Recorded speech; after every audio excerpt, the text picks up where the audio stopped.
There's an awful lot of buzz about electrification these days, mostly because more EVs are being introduced than ever before, but also because zero emission mandates on the horizon mean in the not too distant future you might not even be able to buy a brand new internal combustion car to begin with. That's fine with me, and it should be with you too, but there's some stuff you should consider before you make the switch.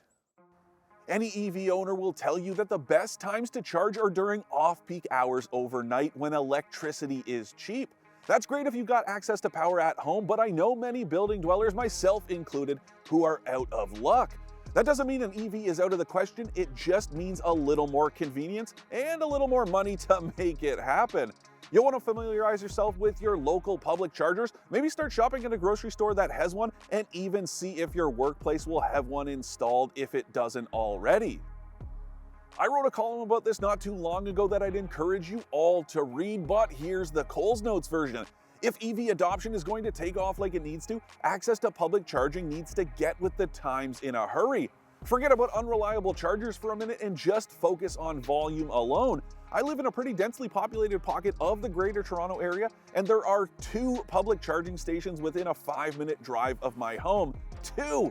On top of that, just about every public charger out there needs its own app and account. They can be broken or occupied, or you might live somewhere that there's no access at all.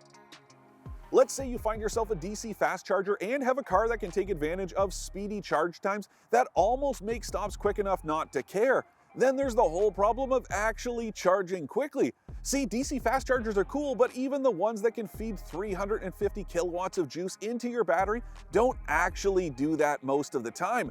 Take the Porsche Taycan. In theory, it can draw as much as 270 kilowatts at one of those stations, except both times I tested it, I never got anywhere close to that kind of energy flow. Environmental factors like ambient temperature, as well as the current state of charge and the battery size and makeup itself all play factors here, and that means fast charging might not be as fast as advertised. So you might be thinking to yourself, Dan, these car designers know what they're doing, and you'd mostly be right. Except when it comes to slapping the charging port on the outside, not just anywhere will do. Back when I tested the Ford Mustang Mach-E, I was perfectly happy that the access port was just in front of the driver's door, until I showed up at a public station with bollards all the way around that meant I couldn't open the door to get out and actually plug it in. I'm obviously not saying the Mach-E is a bad choice because of it, but it's definitely something to keep in mind, especially if your local public charger is anything like that one I went to, or you try to use a curbside station that only works when you're parallel parked. It might not be perfect, but I like the location of the charge port on the Kia Niro EV, right up front so you can access it no matter how you're parked. This doesn't just apply to EVs, but it's worth repeating anyway. Just because the electric car, truck, or crossover you're looking at has all-wheel drive and a big battery underneath doesn't mean you can skip winter tires. I could do a whole video on traction versus grip, but just remember, sending all that electric torque to more wheels does nothing to slow you down any quicker. If anything, you'll notice the benefits of winter tires even more with an EV, considering how quickly that torque gets to the wheels, even in a pretty pedestrian one like the Niro.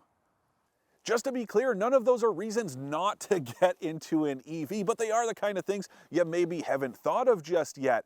There are obviously tons of benefits to getting behind the wheel of an EV, but that's the kind of stuff I didn't think about until I started driving them, so I thought I'd share to make your experience better. Either way, there's no time like now to sort it all out so you can start taking advantage of that sweet, sweet emissions-free driving.